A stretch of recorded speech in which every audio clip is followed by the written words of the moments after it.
नमस्कार दोस्तों। क्या कभी आपने सोचा है कि हमारा जन्म क्यों हुआ है?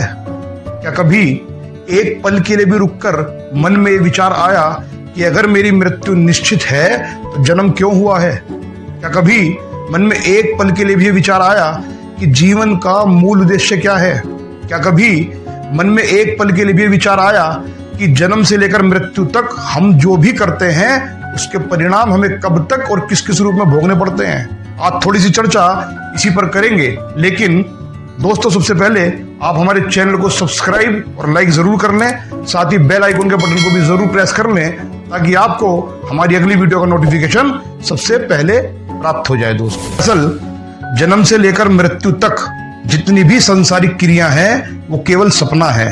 एक ऐसा सपना जिसे देख देख कर हम खुश होते रहते हैं, एक ऐसा सपना जिसमें मिली हर चीज हमें अपनी लगती है और ऐसा लगता है कि ये सारी चीजें अब सदा सदा के लिए हमारी हो चुकी हैं। बड़ा अजीब सा मंजर है, सपने में रहकर सपना देखना और सपने में रहकर उस सपने को पूरा करने का सपना देखना, जो हम सपने में ही देखते हैं, क्योंकि हम जो जीवन जी रहे हैं वो एक बहुत लंबा सपना है। ये सपना इतना लंबा है कि इसके पूरा होने से पहले ही हम इसमें रहकर ना जाने कितने सपने देख लेते हैं और उन्हें पूरा करने के लिए सपने में ही हजारों लाखों पाप भी कर डालते हैं। परंतु जब हम होश में आते हैं और उस पाप का भुगतान करते हैं तब तक बहुत देर हो चुकी होती है दोस्तों, क्योंकि एक बार सपने से बाहर निकलने के बाद उस पाप का कोई प्रायश्चित नहीं हो सकता, उसे भोगना ही पड़ता है।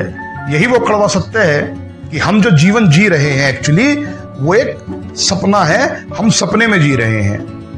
एक ऐसा सपना जिसके आनंद के लिए हम दिन रात दौड़ते हैं दोस्तों, ये जानते हुए भी कि ये सपना एक दिन टूट जाएगा और हमने जो भी सपने में कमाया था वो सब चीज छूट जाएगी, वो धन वो संपत्ति सब छूट जाएगा। दोस्तों, जीवन की क्रिया पर अगर शुरू से गौर करें तो पहले बाल्यावस्था में अटखेलियां करता जीवन होता है दोस्तों, इसके बाद शिक्षा, इसके बाद नौकरी या व्यापार करना होता है, इसके बाद विवाह करता है आदमी, इसके बाद बच्चे होते हैं, इसके बाद उनके जवान होने तक उनकी पूरी जिम्मेदारी निभानी होती है, इसके बाद खुद का बुढ़ापा और अंत में मृत्यु।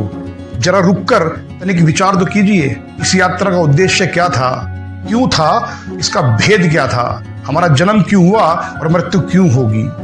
जन्म से लेकर मृत्यु तक व्यक्ति दुख भोगता हुआ जन्म लेता दोस्तों, उसके बाद सारी उम्र दुख भोगकर उन्हें काल का ग्रास बन जाता है।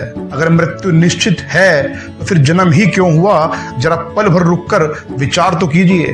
पूरे जीवन रणनीति बनाकर तरह तरह के आडंबर और षड्यंत्र रचता है और भूल जाता है कि एक दिन सब छोड़कर जाना है, फिर भी वो छल कपट से दूर नहीं हो पाता और असंख्यात पाप कर्म को बांध लेता है। जिस प्रकार रात को सोते समय अपने आप नींद में सपना आ जाता है ना, व्यक्ति उस सपने में रहते समय ऐसा महसूस करता है जैसे सपने में हो रही हर घटना सच में हो रही है। ऐसा होता है कि नहीं? और यही कारण है कि वो नींद में होकर भी कभी कभी सपने में हंसता है, कभी रोता है, कभी बड़बड़ाता है, कभी अमीर हो जाता है और कभी गरीब हो जाता है।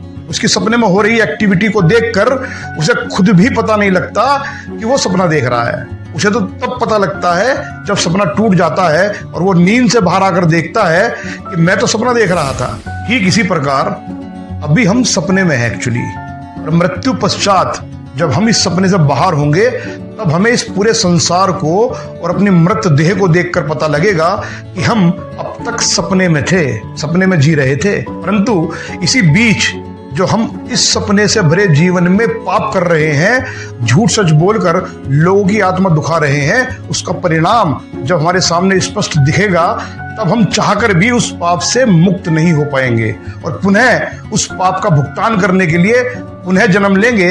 लेकिन किस गति में हमारा जन्म होगा ये हमारे वही पाप कर्म तय करेंगे जो हमने अनजाने में या जानकर किए थे, है ना।